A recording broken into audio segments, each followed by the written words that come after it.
Bonjour, Patrick, Végétosphère, j'espère que vous allez bien. Aujourd'hui, une plante qui grimpe, qui monte, la plante qui monte au sens propre et au sens figuré. Si vous voulez en savoir davantage sur une plante assez exceptionnelle et totalement anonyme dans les rayons, c'est tout de suite sur Végétosphère. N'oubliez pas de vous abonner, n'oubliez pas le pouce bleu. Shall we begin?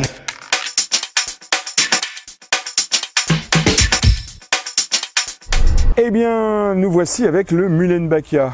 Un nom à coucher dehors, vous me direz. Évidemment, on a là une plante qui porte le nom d'un physicien à qui on a voulu rendre hommage. Voilà pour ce qui est de la présentation au niveau botanique et classification. C'est quand même une plante de la famille des Polygonacées. Les Polygonacées, on a dedans les Polygonums. On a aussi l'oseille, le sarrasin. Ce sont des plantes qui sont dans la même famille. L'origine géographique, Muehlenbachia est originaire de Nouvelle-Zélande. On le retrouve encore dans les parties tempérées, à l'état sauvage, dans les parties tempérées de la Nouvelle-Zélande. En Australie, maintenant, elle a migré un peu sur tous les continents. On la trouve aussi en Amérique du Nord. Dès que le climat lui convient, on peut la retrouver un peu à l'état naturel, sans toutefois être invasive. Le Muehlenbachia est une plante tapissante qui peut couvrir des talus. Elle est retombante dès qu'on la met en jardinière, en bac ou en suspension. Elle peut être grimpante parce qu'elle a cette capacité à s'enchevêtrer, à se superposer. Donc c'est une végétation assez inextricable. On la voit régulièrement, je vais mettre une photo, montée à plus de 2 mètres. C'est le cas de la photo que je vous mets à l'instant. C'est une plante discrète qui fleurit malgré tout avec une petite fleur blanche qui pourrait être légèrement parfumée selon les moments de la journée et en particulier le soir. Et c'est surtout, mais ça c'est sûr et certain, une plante mellifère que les abeilles apprécieront de venir butiner. Un feuillage vert, tout petit, persistant, jusqu'à -7, -8 degrés. Je vais revenir après parce que j'ai fait l'expérience. Une plante assez vigoureuse, assez forte, avec un système racinaire assez bien accroché, assez bien installé. C'est pour ça qu'elle est très intéressante quand on a un talus ou un endroit qu'on veut couvrir pour pouvoir éventuellement empêcher des adventices ou des mauvaises herbes de pousser. Du bois qui va se former très rapidement après le développement des jeunes tiges et jeunes pousses. Donc c'est une plante assez coriace, mine de rien, qui nous cache bien son jeu. On ne peut pas dire qu'elle soit exceptionnellement belle, mais elle est exceptionnellement efficace et on va développer tout ça. Je vous ai fait une description assez rapide.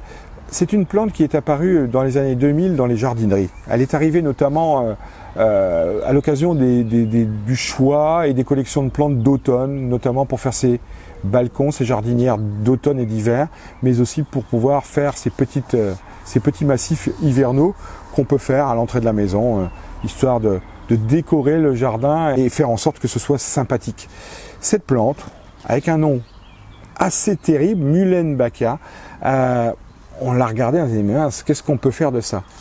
Moi, je l'ai expérimenté assez rapidement, parce qu'elle n'était pas forcément au rendez-vous au niveau du succès. Il fallait apprendre à la découvrir, à la connaître, quels étaient ses avantages, et Dieu sait qu'elle en a énormément, à savoir une grande résistance. Annoncée jusqu'à -7 degrés, justement, on va développer. C'est une plante qui va pousser partout dans l'hexagone, y compris dans des terrains secs, dans des zones fraîches. Alors, elle aurait quand même de certaines difficultés à se développer dans des terrains lourds et humides. Cependant, dans des terres argileuses, elle se plaît parfaitement parce que ici, j'ai une terre majoritairement argileuse et faut voir comment ça se développe, c'est assez considérable. C'est une plante qui, quand elle va être cultivée en jardinière, en bac, je rappelle, essentiellement disponible en automne, maintenant désormais aussi au printemps, au bout d'une vingtaine d'années, je pense que ses qualités ont été mises en avant. Cependant, elle n'a pas encore une diffusion énorme. En jardinière, un bon petit terreau géranium est parfaitement approprié pour les jardinières d'automne ou les jardinières de printemps. Moi, je la mets tout le temps en jardinière sans aucun problème parce qu'elle a cette capacité vraiment de rester verte. En hiver, sa résistance est -7. Alors, pour celles qui sont en pot, ces plantes ont une capacité à -3, -4, -5 maximum. Après, c'est vrai qu'elles prennent un bon coup de froid. Le feuillage va brûler, disparaître. On peut considérer alors que c'est une plante caduque. Si ça descend très bas, la plante est fichue. En pleine terre, et j'ai fait l'expérience il y a quelques années avec un hiver à -7, j'ai pu constater qu'en février, le feuillage séchait, tombait. Je me suis dit, c'est fichu, on a atteint les limites. Non, parce que quand j'ai commencé à nettoyer le Muehlenbachia début mars, je me suis rendu compte qu'il y avait plein de petites pousses vertes à l'intérieur et que ce dernier n'était pas fichu. Il est reparti comme un fou et effectivement la plante est relativement résistante. Donc on va considérer qu'à moins 3, moins 4 en jardinière c'est le maximum et moins 7, moins 8, elle va perdre ses feuilles alors qu'elle est persistante, hein, je le rappelle. Elle va perdre ses feuilles et elle pourra refeuiller au-delà. Je pense qu'à moins 12, moins 10, moins 12 et au-delà, la plante est vraiment perdue. Donc une plante qui va passer sans aucun problème les hivers partout en France, y compris au nord de la Loire, à condition qu'on n'ait pas des hivers trop froids. En altitude, ça coincera à mon avis très vite. Mais quand même, et malheureusement, on sait que le climat nous fait des tours et que les hivers sont quand même de moins en moins froids. Donc cette plante va trouver de plus en plus de succès. Culture et utilisation, donc jardinière, suspension, plante à mettre au bord d'un grillage. Elle va donc s'y développer vraiment facilement en massif. Elle n'a aucun frein pour se développer, pour s'installer. Il faut peut-être maîtriser sa végétation qui en 2 ans va commencer à partir dans tous les sens et à certainement vouloir étouffer d'autres plantes. Donc il faut faire attention, il ne faut pas hésiter à couper pour permettre à cette plante de former un beau duvet, un beau petit massif bien vert.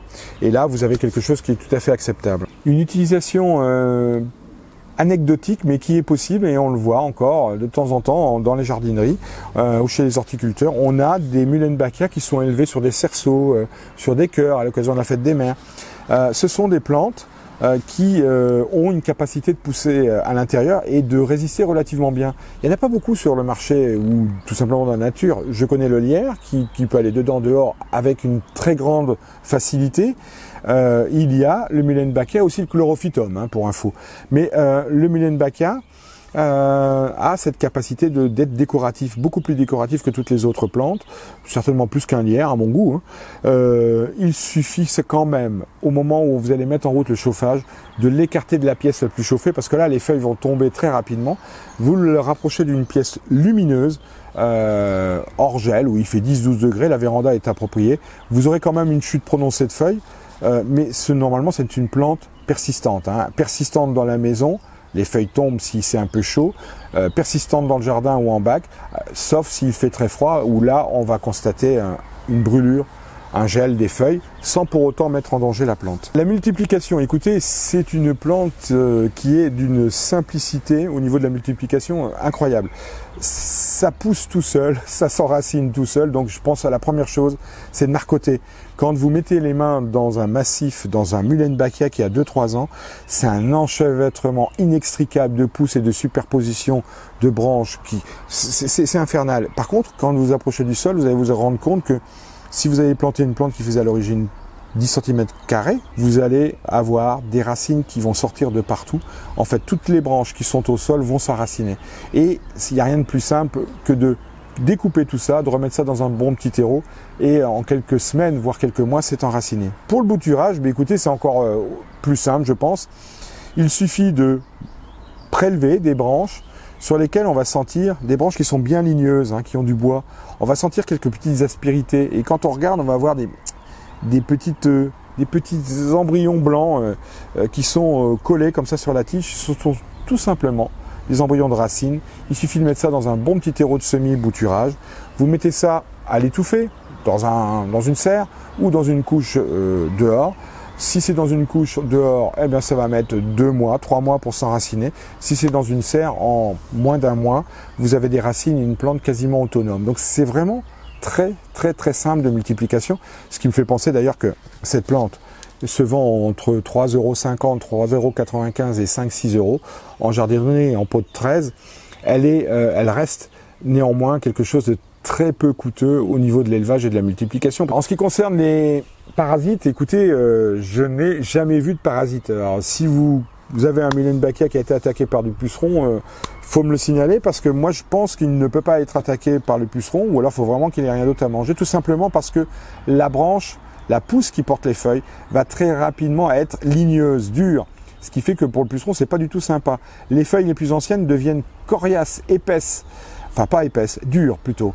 Et là, c'est quand même pas quelque chose que le puceron apprécie parce que lui, il aime bien les tissus turgescents, mous, spongieux, avec des pousses bien tendres, bien grandes. Et là, il peut piquer à son rostre et se nourrir. Sur le Muehlenbachia, il a du boulot. Pour l'instant, je ne lui connais pas de parasites ni de maladies. En ce qui concerne les variétés et les espèces, 2 espèces sur le marché français, me semble-t-il. Le Complexa, c'est celui-là, et l'Axillaris, c'est une espèce que je n'ai pas encore rencontrée, mais il paraît qu'on la trouve très facilement. Si vous connaissez, si vous rencontrez des variétés de Muehlenbachia, n'hésitez pas à me les signaler dans les commentaires. On peut toujours échanger sur ces plantes assez extraordinaires. En résumé, le Muehlenbachia, une plante avec un nom imprononçable, mais avec des qualités multiples. Elle peut tout faire, elle grimpe, elle retombe, elle tapisse, elle couvre, elle va cacher, elle va dehors, elle va dedans, elle va en jardinière, elle va dans le massif, elle va dans une suspension. Je ne sais pas si on connaît une plante qui aurait plus de qualité et plus de capacité à se développer un peu dans tous les domaines.